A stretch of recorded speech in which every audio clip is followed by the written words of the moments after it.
Hello and congratulations on getting access to this video course, and I'm going to walk you through how to create a profitable authority blog. So this is video number 1, which is the introduction and getting started. Now, before we jump right in, I want to jump in and talk about mindset because I want to make sure that you're in the right mindset before we get started. Because I'm a big believer that if you're in the right mindset, you'll be able to implement everything at a faster and more accurate pace. So what I found over the years is that too many blog owners fail because they focus on the misconception or the belief that if you have the right tools or you have the software tools or the WordPress platform or the right blogging platform, then you'll succeed. But the reality is that really, it's not about the blogging platform. It's not about the software tools or any of that.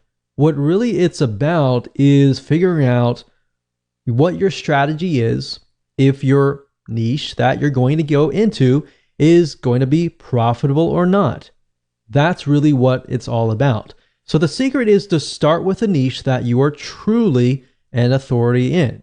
So this video course is all about that, how to find your niche, but how to make sure that you're in fact the authority. And we're going to put things through a test, and you'll see several tests in the beginning to make sure that is true. Plus, in addition to that, you want to make sure, of course, that it is profitable, that you have enough products to sell, and that you can increase your revenue stream. So what I want to do now is give you a quick overview of what's inside this video course. So you know exactly what to expect, and then of course you'll be able to see all the pieces of the puzzle, and then you'll be able to implement them at a faster rate. So this of course is video number 1. Video number 2 is find a profitable niche.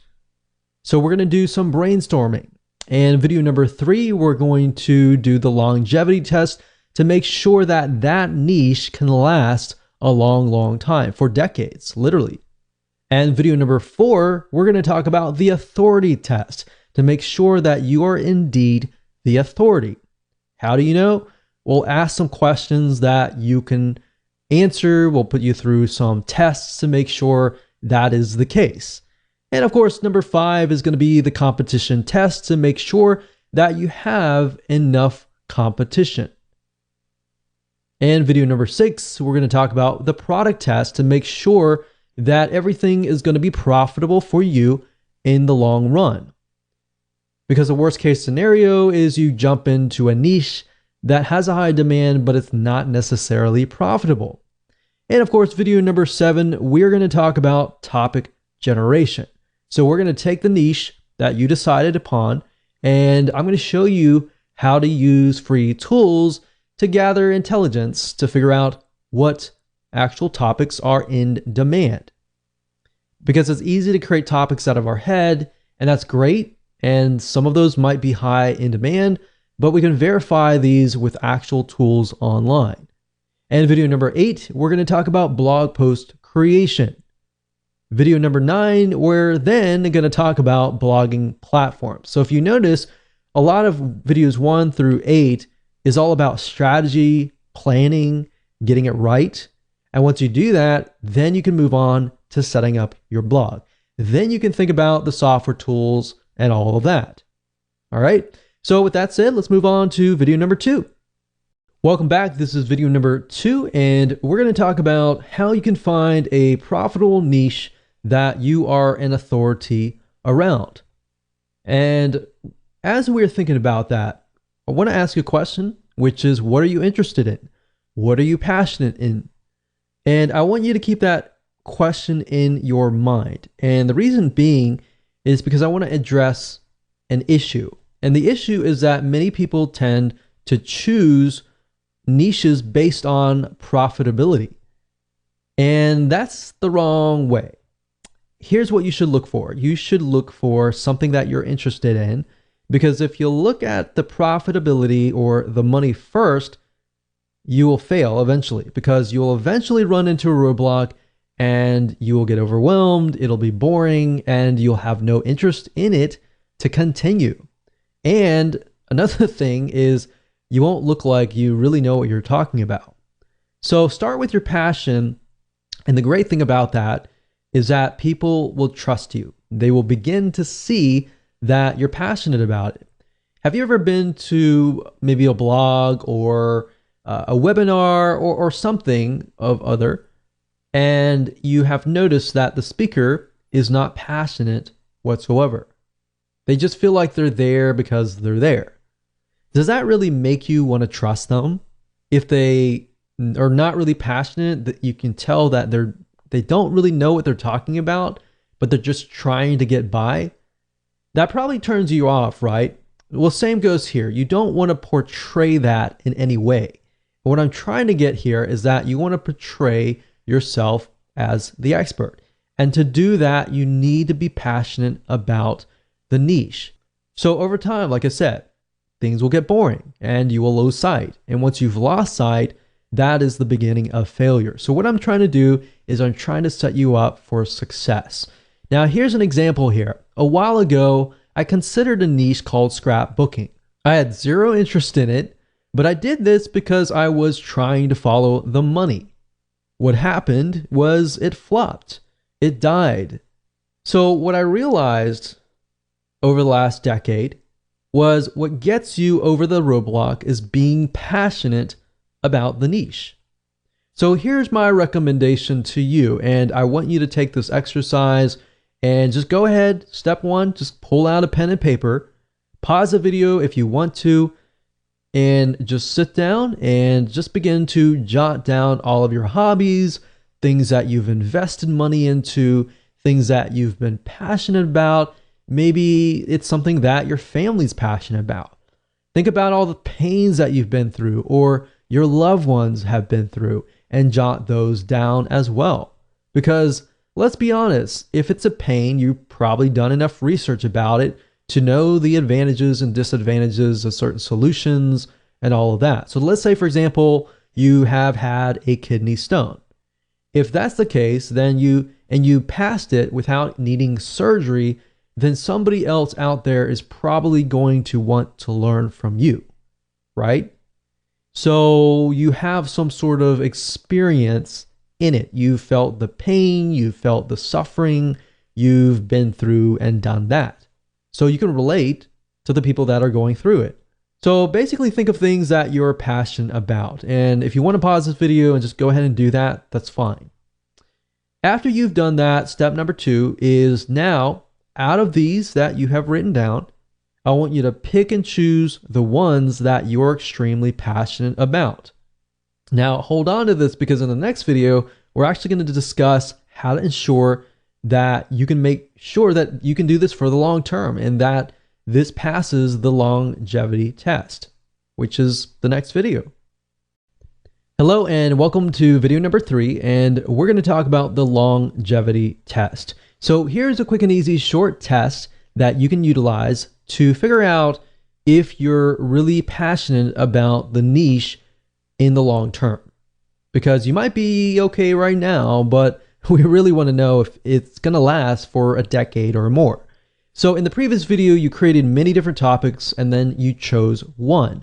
Now, the fact that you're passionate about this topic means that you're more likely to succeed in the long term, but we want to make sure that is the case. So here's what I want you to do. I want you to get a timer, whether it's your phone, whether it's your watch. From this topic, what I want you to do is try to jot down at least 10 to 15 different but very specific topics around this one topic. So in other words, let's do half an hour and let's see how fast you can create specific topics around this niche. So say, for example, let's take the example of kidney stones. We can think about with kidney stones, there can be dieting. For example, certain foods create kidney stones, and certain things, certain supplements can actually help pass the stone without surgery. Now, can you create 10 or more topics? So I created 2 out of those. Or let's say, for example, lowering cholesterol. You know, we have dieting, we have exercise, we have cardiovascular exercise, we have aerobic exercise, we have other different options as well. So what we're trying to do is figure out how many topics you can create. So go ahead, Do that now, pause the video. If you got 10, great. If you got 15, super. If you got 20, awesome. But if you got at least 10 within less than half an hour, then that's a good sign. That means that in your brain, you're able to produce topics right away and that you're actually passionate about this niche. Now, are you stuck? Let's say you tried it and you weren't able to think of anything. If you're stuck, then that kind of means that you need to move on to the next one. So look back on the list of pains and hobbies, pick another one and go through the cycle again until you find one that works. Now, here's the final test. Let's say you found something that you were able to write 10 for.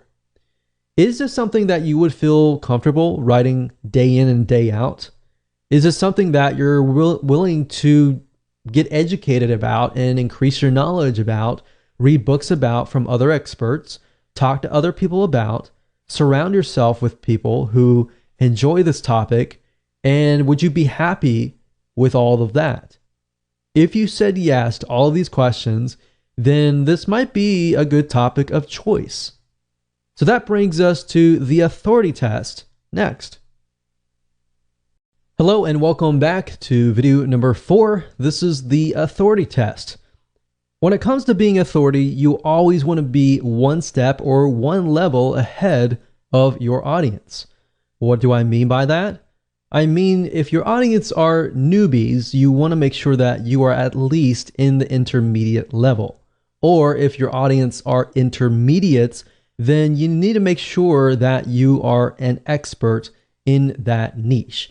And the reason being is because you need to be several steps ahead to ensure that you answer their questions. In other words, you need to make sure that you can gain their trust by providing value, and that way they understand that you have been through what they are going through right now.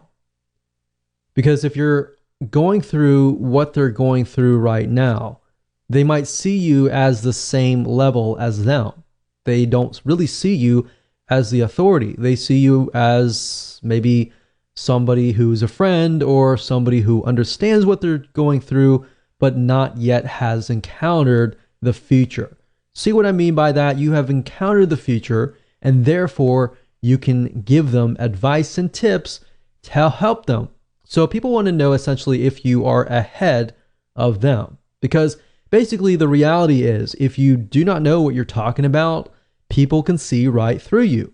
They won't trust you, and in the end, they will not buy from you. Because at the end of the day, people buy from people that they like and trust. So trust is a bigger, major factor here. So that's really what this whole formula is all about, is how can we get people to trust you? And ethically and rightfully so, if you know the niche, you know the advice and the tips, and you've lived it, then you're more likely to be able to connect. And by connecting, you understand their struggles. You see where if you find something that's just profitable and you're relying purely on somebody to write the content for you, so you're missing that emotional connection. So at the end of the day, if you think about it, people buy for emotion. They don't buy for logic.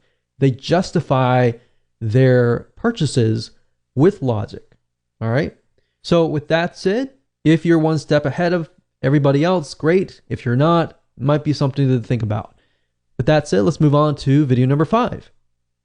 Hello and welcome to video number 5, and this is the competition test. So the big misconception is that there's too much competition. Oh no, this is not a good niche to go into. If anything, that is actually far from the truth. Having a good amount of competition means that there is a buying market. Why? Because typically what this means is the competition has paved the way, they have educated the market, and they've placed products out there. If the market doesn't really know what the products are all about, your competition actually has to educate the market before people actually will buy them. So basically, instead of having to educate the market, you simply come in, provide lots and lots of value, and you can move in, you can find out what your competition is doing, what your competition is not doing, therefore is a demand in itself, and actually do it. So let me go ahead and show you how to find competing blogs, spy on them to do the necessary competitive intelligence. So technically you can go to google.com and do a search for blogs in your niche. But a tool that I like to use is called buzzsumo.com. That's buzzsumo.com. And the reason why I like this is because this site literally analyzes the content that performs the best within the niche.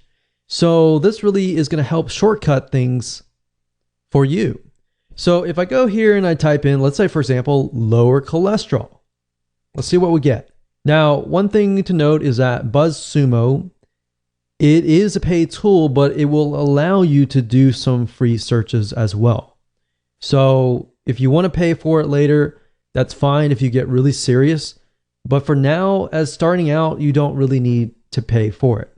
So if I type this in, you can see these are some blogs or websites that are actually getting a lot of engagement. And what you're trying to figure out is what are they doing to get that kind of engagement? So they have Facebook engagement, LinkedIn shares, Twitter shares, Pinterest shares. So obviously they definitely have social media. So what I want you to do is just jot down, what do you see that they are doing that you could be doing? So let's just take a quick look at these sites and see what they're all about. And by doing so here, this is a good way to figure out topics as well, which we'll talk about later on. But let's just take a look at the sites and see what they are doing. So if we go here, it's theheartysoul.com, and we can see they have different sections, one for food, one for body, one for lifestyle, and it's just these three categories, and then they have subcategories within each. So for example, food, when it comes to lowering cholesterol, there's breakfast, there's snacks, there's entrees, there's salads, there's quick and easy meals, there's sides, there's desserts, beverages, specific diet, brands to avoid, herbs, spices, and more. So you could even jot these down if you wanted to and categorize them. And if we scroll down, we can see that this article here talks about statins don't lower cholesterol. So statins is something that it's a drug that people use to lower their cholesterol. But it's saying in this study that it increases cancer and memory loss risk. So obviously this is a very controversial type article, and that's what they're doing to get all these likes and shares and more. Now, if we go to the other blogs and just take a look at how their site is laid out. So they have a topics.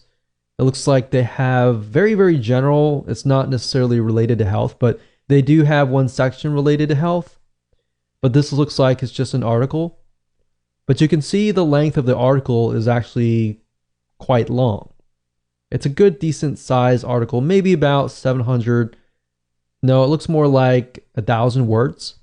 But nowadays, your articles and your blog posts can actually get to the length of 1,500 to 1,000 words per blog post. And of course, if you have videos, that's good too, to get people to actually stay. So we can see that these sites don't really focus just on cholesterol, but they focus on the overall arching view of health.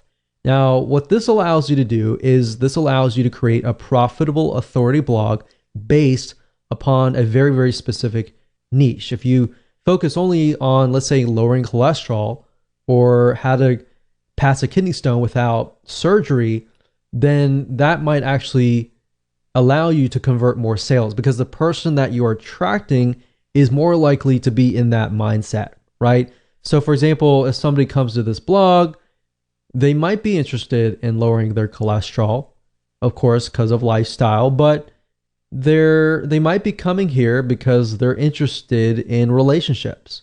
So it's not really targeted. So that, I think, is something that could be improved and something that you could even do yourself. So that's what I would do. I would go to these sites, jot down at least 10 or so things that they could improve and that you could follow, that they are doing that is working for them. And you can compare different blogs to make sure that all of these blogs are doing the same thing. If they're all doing the same thing and they're doing really well in that area, it might be something that you can actually mimic. Hello and welcome to video number 6, and let's go ahead and do the product test. Now, at this point in the time, you know for a fact that this is a niche that you want to go into. But what we need to do now is we need to make sure that we are going to be able to profit from this blog. So what you need to do as far as product creation goes is figure out if you have an unlimited supply of products that you can sell to your market. Because the more products that you have, the higher your revenue stream is going to be. Now, there are different routes that you can take. You can either find affiliate products, or in other words, products that other people have created, and you can direct your traffic, your bloggers to, and you can send them there, and if they buy, then you get an affiliate commission. So you get a cut. Basically, if the vendor has a product, let's say a video course, and they give you 50%, for every sale that you make, you get 50%. Now, the nice thing about this is you don't have to deal with customer support. The downside is you only get half of the commission. Now, if you create your own product, obviously, you get 100% commission. So you are the vendor, so you get 100% of the product. Now, that's the nice thing about products, but product creation definitely does take time. And a shortcut of that is what we call private label rights products. What that means is you have somebody who has created a video course or a report or ebook or some sort of product, and they are giving you rights to put your name on it and make it as your own. So the person creating the private label product, their name is not on it, so you pretty much get all the credit. Now, if you go find a private label rights product in your niche, let's say, for example, lowering cholesterol, and you compile a ebook or a report that somebody can buy, or you can turn that report into a video course that somebody can buy. Either way, product creation or private label rights, you get 100% of the actual revenue. So here's the thing. Finding affiliate products is great. It allows you to focus on your blog. But if you're unable to find many affiliate products, that just means that you're going to have to create your own products or find private label rights products.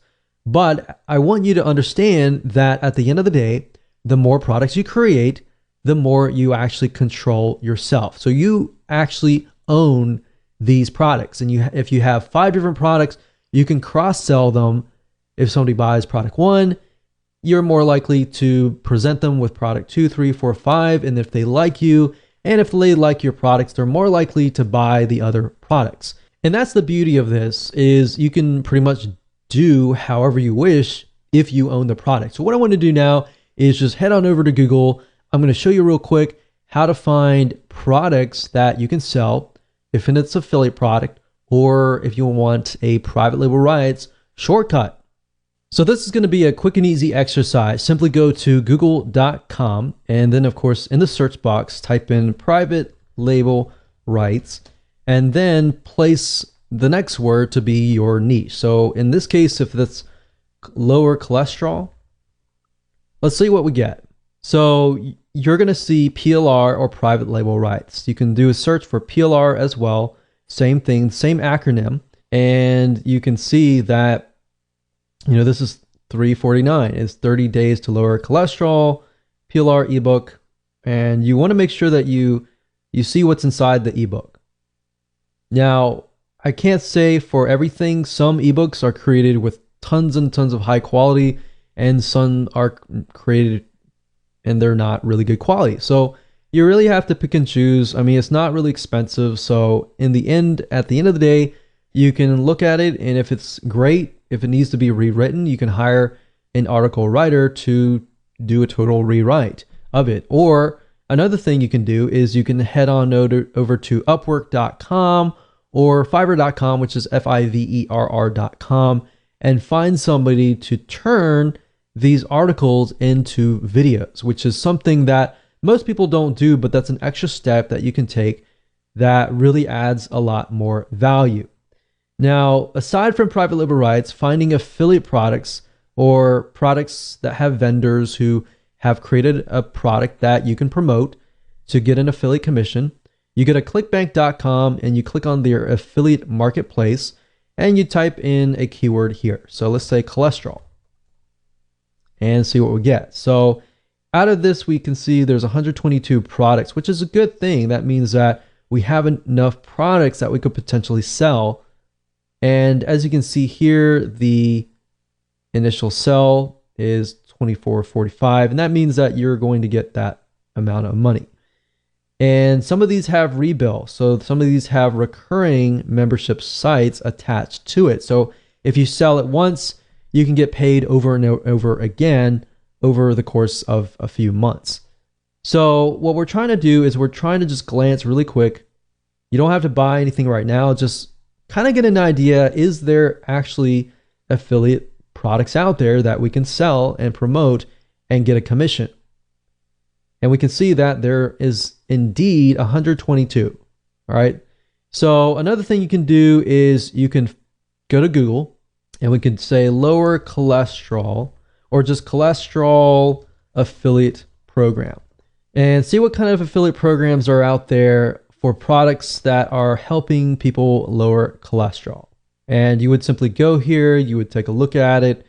You could contact the vendor to get more information or even get private access or complimentary access to the actual product to test it out to make sure that it is good for your list. So over time, if you build a list of, let's say, 500 people or 1,000 people, over time you have more leverage the bigger your list is, or the more interactive your actual list is. So lists can be email lists, it could be Facebook likes, it could be Twitter followers, and more. But this just gives you an idea about what is actually out there and if you have enough products to sell on your blog for the future. Hello and welcome back. This is video number 7, and we are going to talk about topic generation. So it's time to go one step further and figure out a larger list of topics. Now, we obviously have a list that we created earlier, but we want to make sure that we verify that they are truly in demand, and that is something that people are asking for out on the internet. So how do you go about verifying this? Let me go ahead and show you. So there are several tools that you can use that don't cost you any money to try to figure out topics that are in demand, that people are searching for. And the two sites are Google and SEMrush. Now, SEMrush does cost money, but at the same time, they do allow a free search, which gives you a limited amount of topics. And as you can see here, I went to SEMrush, that's SEMrush.com. And the keyword overview, as you can see here, I typed in lower cholesterol. So kind of following the topics that we've been talking about earlier. And as you can see here, you can choose countries, but I would advise just choose one country. And as you can see here, we scroll down, we can see phrase matched keywords. So as far as lower cholesterol goes, we can see here how to lower cholesterol. We can see the CPC, or what advertisers are willing to spend. And that's a good sign. If they're willing to spend money on a specific keyword, that means there is demand. As you can see here, foods that lower cholesterol lowering foods. So there's a lot about foods. You can see that there are other keywords as well. There's ad copies, there's organic search results. You can also use BuzzSumo as well to generate topics. And in addition to this, if we head on over back to google.com, up at the top here, if you put in the address bar a keyword, let's say, for example, lower cholesterol, you'll notice that as I begin to type things out, Google will actually try to complete your sentence with lower cholesterol diet, lower cholesterol fast, foods, exercise, and recipes. Now, if I were to, let's say, type in lower cholesterol, just flat out, and I scroll all the way down to the bottom, you will see a larger list of searches related to lower cholesterol. Now, what this allows you to do is it allows you to see the high demand searches. In other words, Google's not going to show keywords up at the top unless people are actually searching for them. So if thousands among thousands of people are searching for them, that's something to be aware of. Now, what this allows you to do is it allows you to drill deeper. So let's say, for example, that we want to do a search for lower cholesterol foods. And we do a search for that. And if you scroll all the way down to the bottom, you will see everything related to lower cholesterol foods. So we can see cholesterol in almonds, breakfast, food list, recipes, how to reduce it naturally without medication. So we can see that and kind of get an idea of the type of person that is searching. So we can see just from this list that the person searching is more likely to want to reduce their cholesterol, and with natural home remedies, with supplements, with dieting, and everything naturally. So if that's the case, let's do a search again for lower cholesterol plan and see what we get. So let's scroll down all the way down to the bottom, and we can see that the plan consists of diet plans, how to lose weight. So losing weight can be a factor. And we can see Indian diet plan. We can see Mayo Clinic diet plan. So many different diet plans.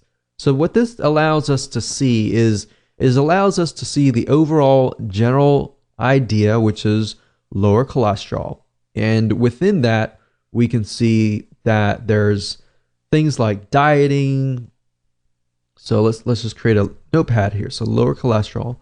And within that, we can see diet, we can see recipes, which recipes, of course, fits into diet. We can see exercise. You can ask yourself, what type of exercise? Lifestyle changes.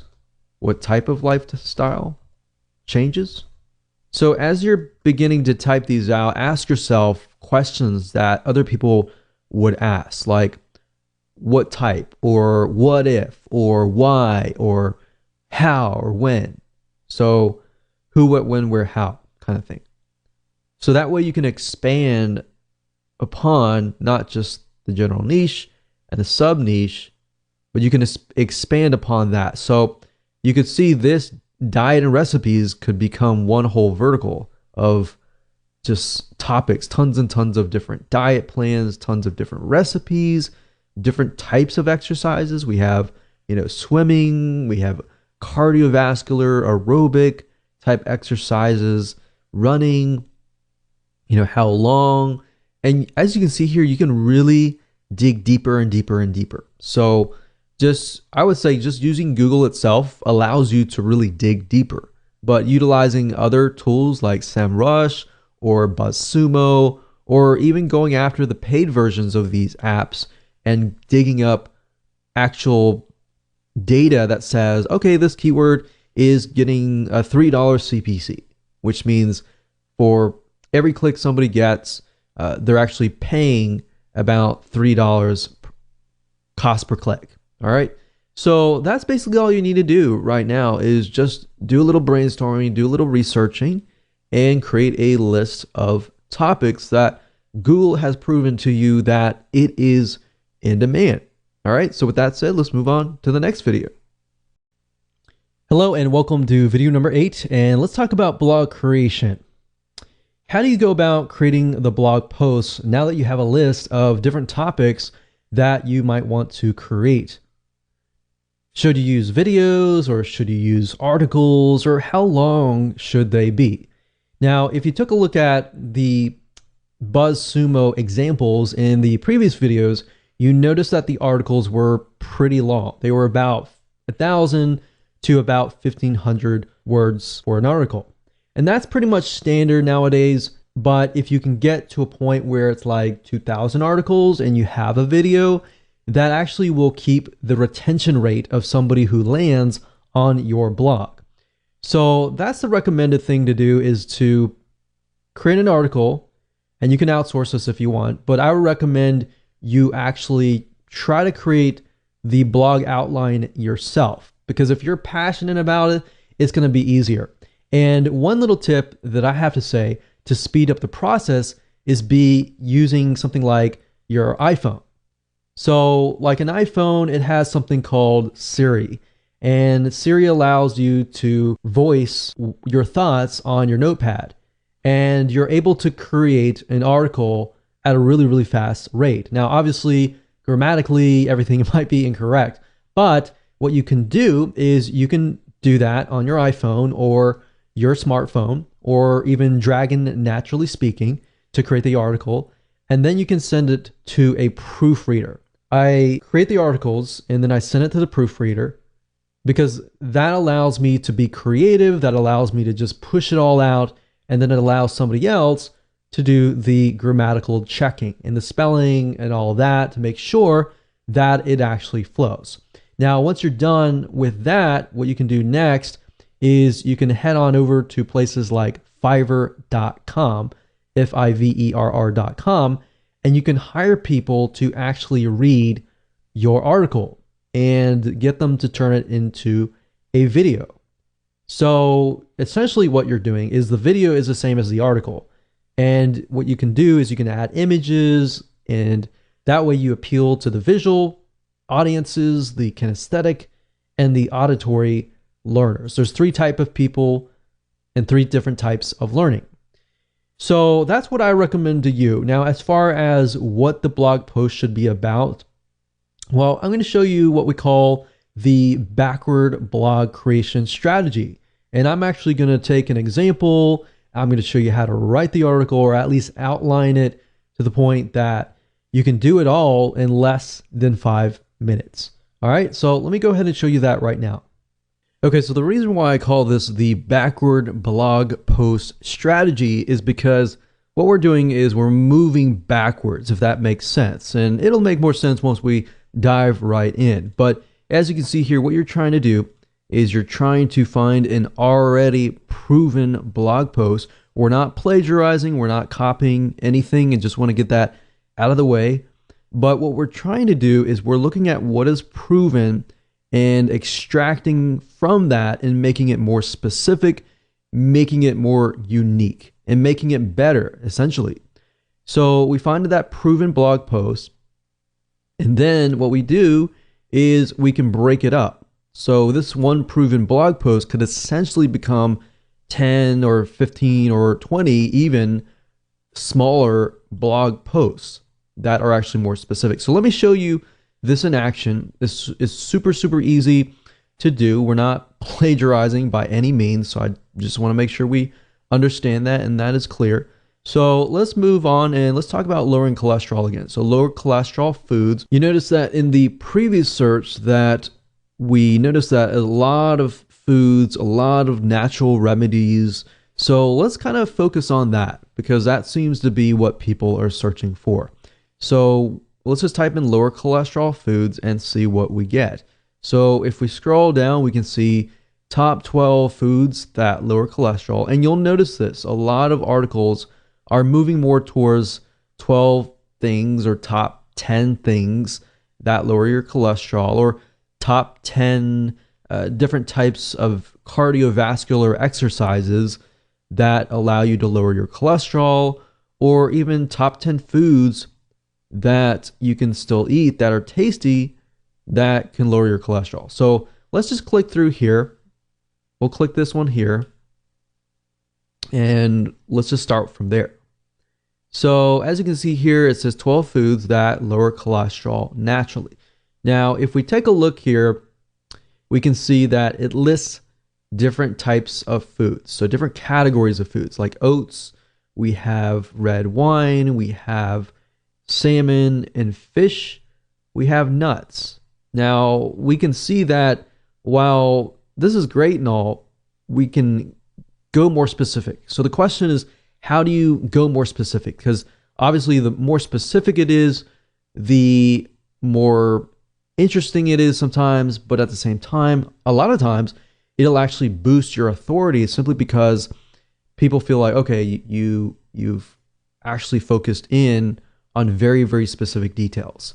So instead of saying like the top 12 different foods that lower cholesterol, what you can do here is say, for example, fish. You can say the top 10 fish that actually lower your cholesterol, or top 5 fish that lower your cholesterol, top 5 types of nuts.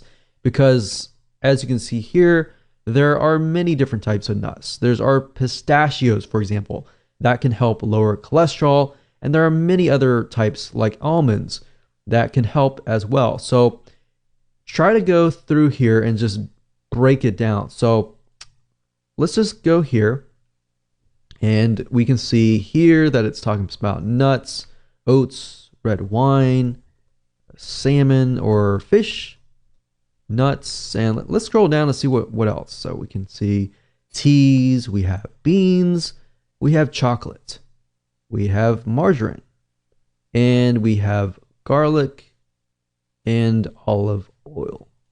So there are actually other olive oils or types of oils that can lower cholesterol. So we can do oils, and let's just start with that. So obviously oats are oats. Red wine, there might be different types of red wine. So maybe we could do top 5 types of red wine, or top types of fish, top 5 types of nuts, and top 5 types of oil that lower your cholesterol. Now, indirectly, what you're doing here is, even though it is very, very specific, you're actually helping Google figure out what your site is all about. So there we go. From this one article, we were able to create 4 different articles. And because it's all very consistent, all we have to do now is we can go back to Google and type in, let's say, top beans to lower cholesterol. So right off the bat, you can see eating a cup of beans can lower your cholesterol as much as 10%. So we have navy beans, kidney beans, pinto beans, black beans, and chickpeas. That's already 3, 4, 5. So there you go. So you can easily find other articles out there that are based on these articles. So you can hire an article writer. Of course, there are many different places that you can go to hire article writers. Fiverr.com, that's Fiverr.com, is one good place to go to. And another place that you can go to is Upwork.com. And you can find very high quality article writers. And really all you need is a few. Just start out with one.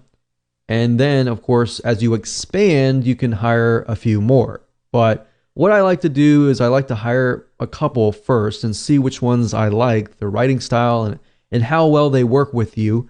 And then you can outsource it. Or you can either do it yourself and very, very easily do it because you have it. It's more specific. The more specific it is, the easier it is to write. So for example, going back to nuts, we have number 1, pinto beans. Number 2, navy beans. Number 3, 4, 5. So all we need is 3 more, which we have those. So kidney beans, chickpeas, and butter beans. So all you have to do is simply hand this to an article writer and say, hey, I want you to write an article on the top 5 types of nuts that lower your cholesterol. And I want you to cover the what and the whys. So basically, this is how it goes. As far as writing a blog post, to make sure that they convert, you always want to cover the what and the whys. You can cover the whens, that's fine, but you don't really want to cover the how. The how is the solution. So the solution is a how, and that essentially is what you are trying to get somebody to buy your product, is the how. So you get people interested in lowering their cholesterol. They learn about the what's and whys, and now they need to learn how to do that. All right. So that's how to create a high converting blog post at a very, very fast pace. Welcome to video number 9, and we're going to talk about blogging platforms. So congratulations, you've reached the end of this video course, and now it's time to talk about blogging platforms. We're going to talk about two things, WordPress or Blogger. And the reason why I want to talk about Blogger is because I know many of you might have the temptation to use Blogger, and Blogger is great. And you can use both, but I recommend the WordPress being your actual blog. And of course, if you want to use Blogger, you can use it to kind of bump the rank up of your WordPress site. So let me explain. Blogger is owned by Google. It's also known as blogspot.com or blogger.com. If you go to either or site, you will go to the same site. This is owned by Google, and it is able to rank super fast. In fact, you'll notice that many self-made authority figures in different niches like you are using blogger.com. And if you notice, they rank really, really fast in the internet. Now, here's the downside of Blogger or blogspot.com is you don't own it. So this means if you get banned for whatever reason, you lose your asset, right? Now, that's where WordPress comes in. Ultimately, you need to have your own asset, especially if you're building a business surrounding this. This is a serious thing. So that's why we recommend WordPress. And you need to buy your own domain. You need to buy your own web hosting. And usually, typically, most web hosting companies have WordPress. So you can simply log into the panel or even ask them to install it for you, and they will install it, and you're good to go. So I'm going to explain a little bit more depth about WordPress. How do you find a domain? How do you go about finding web hosting? What web hosting companies we recommend? And how do you create your blog? How do you find themes? And we'll cover all of that in just a second. Okay, so in order for you to get this to work, you need to have a domain name because you need to have your own brand, essentially. So what you need to do is you need to head on over to a site called namecheap.com. And what Namecheap is a domain registrar, which is where you can buy your domains. So you can go here, and if the domain is available, you can actually get access to it. So if we say something like lower cholesterol, and I'm pretty sure lower cholesterol is taken, but we'll just do 1, 2, 3, 4, 5, 6.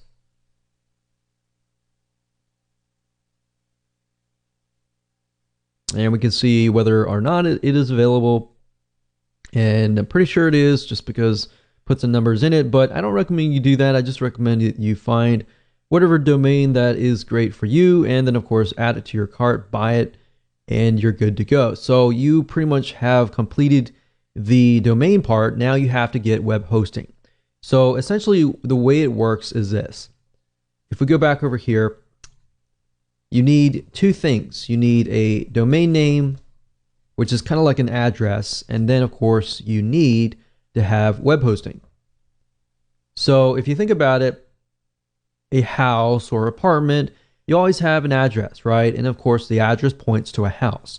And then a house actually has furniture in it, and you can change the outlook of it, the design of it, on all that. That's basically what web hosting is all about.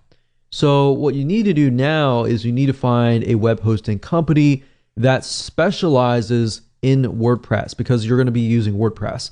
Now, just keep in mind that WordPress is a very intensive type software. So as you grow your WordPress site, it utilizes a lot of RAM, a lot of server processing speed as it grows.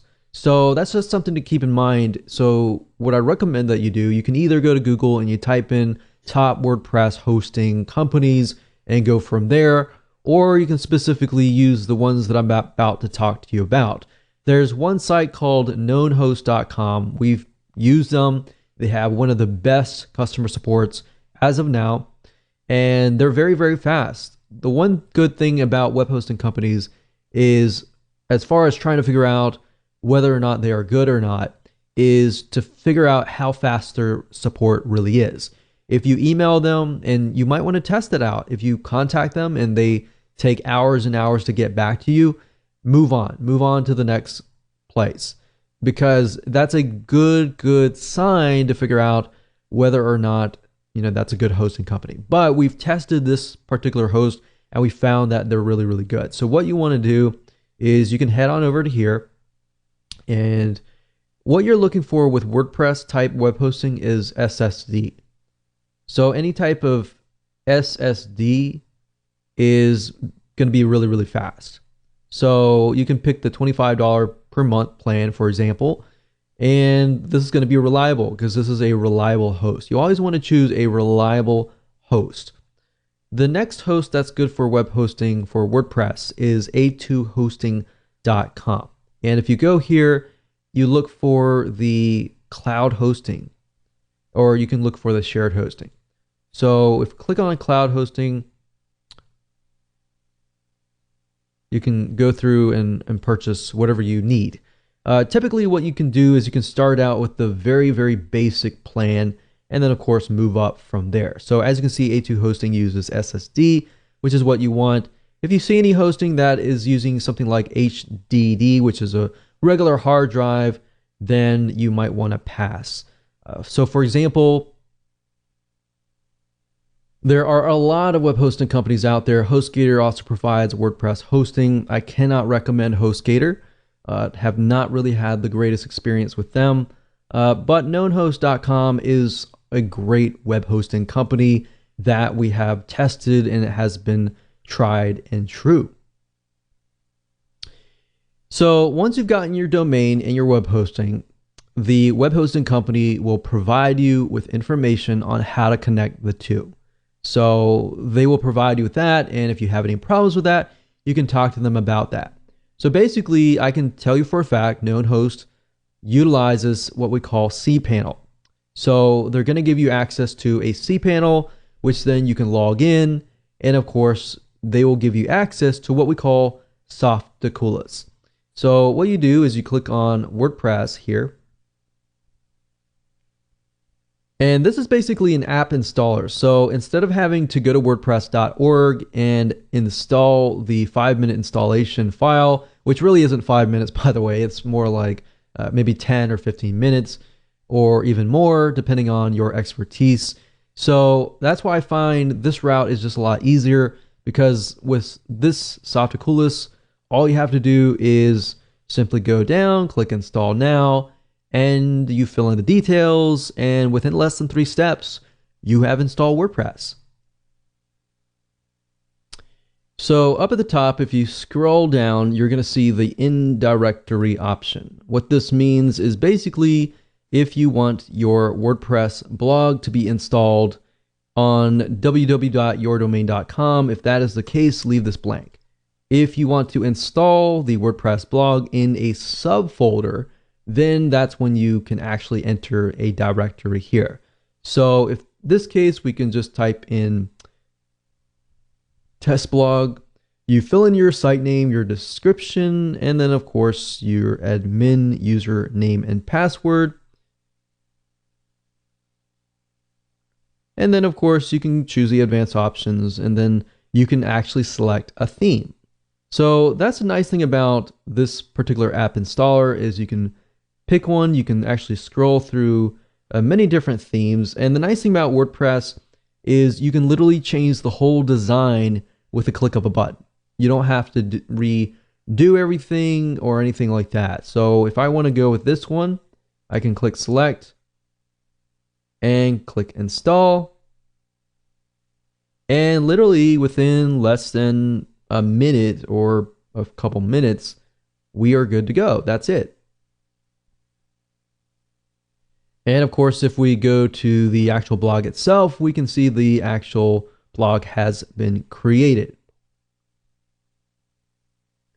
Now, the app installer is going to give you access to the WordPress administrator dashboard, as you can see here. And all you have to do is literally, whenever you create a post, you can go here, add new posts, and you can add new pages. You can also change the appearance by going to appearance and themes. So let's say, for example, we don't like this particular theme. We always can go to add new, and we can find another theme. We can click install, for example,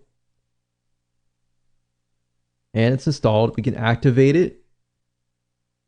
And if you go to the live site, you can literally see that the blog design has been changed. Now, I would recommend that if you are very serious about building a long-term authority blog, that you buy a theme that actually relates to your audience. So I recommend a site. It's called themeforest.net. Themeforest.net. And if you go under WordPress, you can actually find different themes that relate to different markets. So for example, we have blog and magazine. And just because it says blog does not necessarily mean you have to use that theme. You can use a theme that is related to other different markets as well. So as you can see, it ranges about $20 to about $54 per theme. But these themes are very, very professional and can definitely make you stand out. And if somebody comes to your site, you want to make a good first impression. And if you do that, that's one side of getting people to trust you, is to make sure that your site looks professional. So that's just something to think about as well. So I'm not going to go into too much depth about how to use WordPress. That's a different course for a different day. There's many different types of video courses out there that will teach you how to utilize WordPress, how to manage the site, and all that. But best of all, WordPress is great because it's very newbie friendly. And once you understand how to use it, it's very, very fast and efficient to create posts, to create pages, to add images, and all of that.